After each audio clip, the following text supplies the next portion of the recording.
I'm calling this video Mastering Workflow for an Album. I'm now about 2 weeks behind on making YouTube videos because I had the bright idea of remastering all of my released music. It's like 4 albums and an EP all at once, which was very overwhelming, but also kind of awesome because I was able to just take all of my latest knowledge and put it all together. And so I have this sort of approach that I've been using for a while on how to deal with an album when I'm in the mastering stage.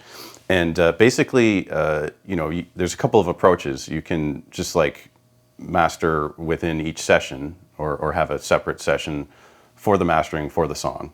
But what I find works really well is you just bring them all into the same session and then stagger them so that you can play it all the way through together and you can balance them together and all of that. So I'm going to get into some more details right now.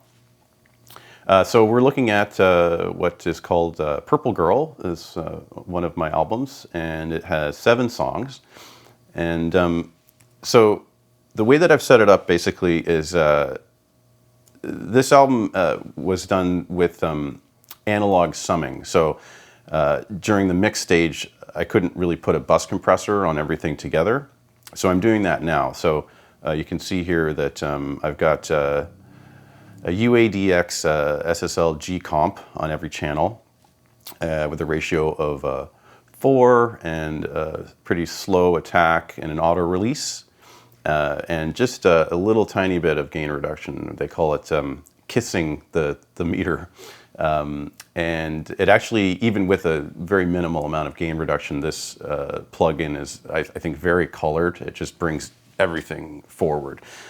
So if the track you're working on already sounds forward, it may be too much, but for this, it seems to work well. So on each song, I've got a Pro-Q4 and also a Pro-DS for de-essing the entire master, actually, between 5 and 15K. And again, that just sort of like takes the edge off of things. I find my singing voice is very sibilant.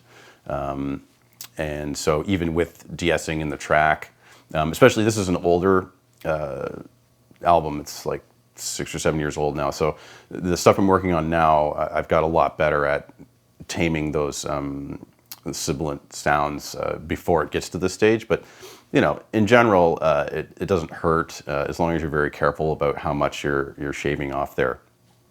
So all of these are going through the master output, which has this Ozone 9 imager where I'm making anything below 100 hertz mono so that the bass is nice and tight down there, as well as things are going through a Pro-L2 limiter. And so what's cool about this approach is that all the songs are going through the same limiter, and I can control their relative volumes by just their channel volume. So you can see here that, like the song's -3.5, and then the next one's -4, and then -3, -2. So as I jump around, which I can show you here, basically, so I can play some of this.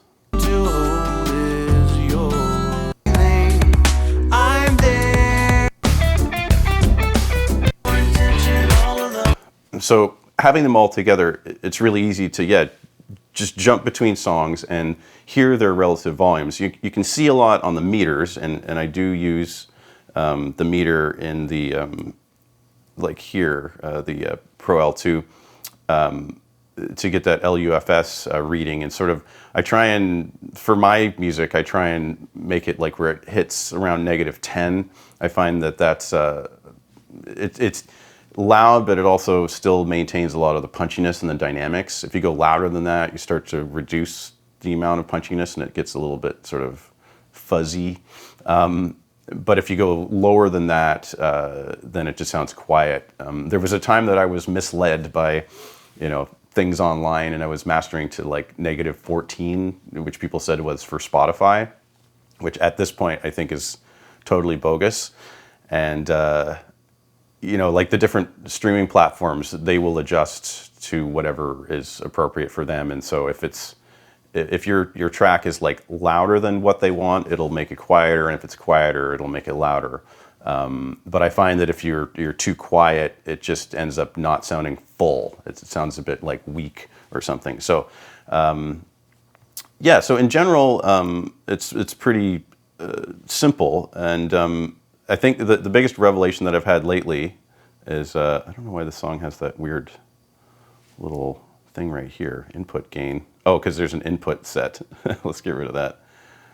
That's confusing. Okay, so yeah, so let's just like pick a song. So yeah, Dear Emma Watson. And the thing that I've sort of learned recently and sort of started trying to do with all these songs that I'm remastering is pull out this mud in this low mid range. So I've picked 270 hertz to pull down because yeah, I find generally like my mixes, definitely like all my older mixes, I wasn't really approaching that range correctly with EQing in the actual mix. And now all I have left are the final mixes. I can't go back and remix everything. Even if I could, that would be insane. And that would take like another 6 months. I don't have that kind of time. So yeah, so I'm pulling that back, which, arguably is dangerous because it can make your track sound thin. But let's just do a quick A/B to get an idea of what's going on here. So this is with it turned on. And I ignore this. I ask you, don't go on your own. Dear Emma Watson, you are the chosen one. And my heart only beats for you.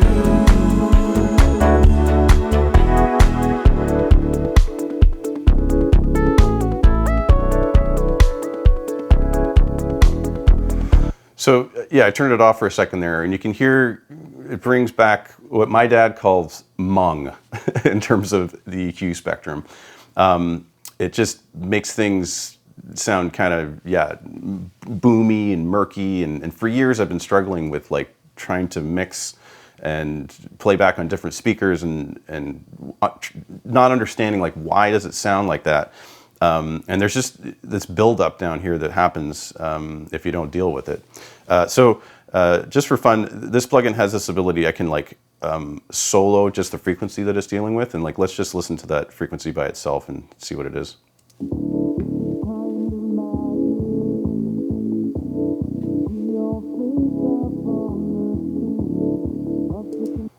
Yeah, so it's kind of yucky stuff. It's still part of the sound, and it's important to be there. So I'm not removing it completely. Like -4, I think like it seems like a lot to reduce, and a pretty wide Q too. But it just sounds good to me. I've been like going back and forth and moving it around and on all the different albums and trying to like really zero in on exactly what frequency and how much to pull down to make the music sound the way that I'm trying to get it to sound like. And this seems to work well. So part of this too with the really wide Q, I'm cutting at 20 to get rid of like just low sub-frequency rumble, if there is any, with a pretty smooth slope of 12 dB. So you can see this whole setup here is a very smooth curve up and then smooth down and back up again. Recently I ran into my friend Tier Kahoot, and he was talking about the importance of using smooth EQ curves, and that if you start to get into narrower bands or like steep cuts, low cuts or high cuts, that kind of thing, it messes with the phase kind of around the transition point of where it goes back into not being EQ. And I'm trying to be sort of aware of that because, yeah, I have noticed that before. Like when I first started working on these tracks a few weeks ago, I was using the Manly Massive Passive from UAD, the mastering version, because it's got the stepped controls, and it sounds awesome. Like it's a really nice sounding device. But yeah, I started like I was pulling down into some frequencies and then pushing up here and then pushing up in another place, and I couldn't see the EQ curve that I was creating, but it was kind of like this like weird zigzag thing. And it did sound a bit weird. So that's when I realized that I just wanted to go back to Pro-Q from FabFilter and actually see what I'm doing and make sure that everything was smooth. And in doing this particular cut at 270, I didn't need to boost the highs because this inherently just makes the highs louder. So when you put this sound that goes through this then into the limiter, because the limiter just brings everything up. So, we've tamed some of that low mid stuff, but the limiter still brings that low mid back up again. And so in relation, everything sort of evens out.